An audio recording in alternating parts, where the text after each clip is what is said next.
क्या भारत ने अमेरिकी धमकियों का मजाक बना के रख दिया या भारत का सिस्टम अमेरिकी धमकियों से आगे निकल चुका है?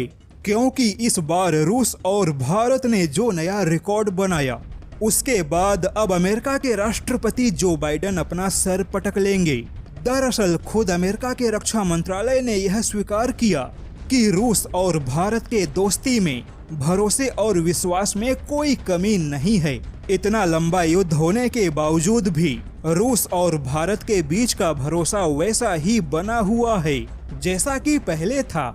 और अब तो भारत ने केवल 3 महीनों में रूस के साथ व्यापार का एक नया रिकॉर्ड ही बना दिया, क्योंकि केवल पिछले 3 महीनों में रूस और भारत के बीच में 17.5 अरब डॉलर का व्यापार हुआ।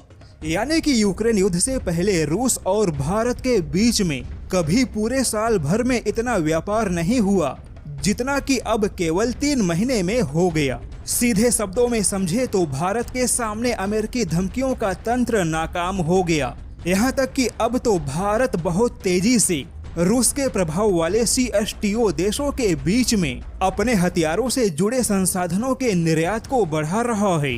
यानी कि अमेरिका का यह मानना है कि भारत के सामने अमेरिकी धमकियों का कोई महत्व नहीं रहा। और अब तो हालात ऐसे हो गए कि रूस पर हजारों प्रतिबंधों को लगाने के बावजूद भी रूस को वह नुकसान नहीं हुआ जो खुद यूरोप और अमेरिका जैसे देशों को नुकसान उठाना पड़ा, क्योंकि अमेरिका दिवालिया होते होते बचा, जबकि यूरोपीय यूनियन के कई देशों की अर्थव्यवस्था तो मानो माइनस में चली गई।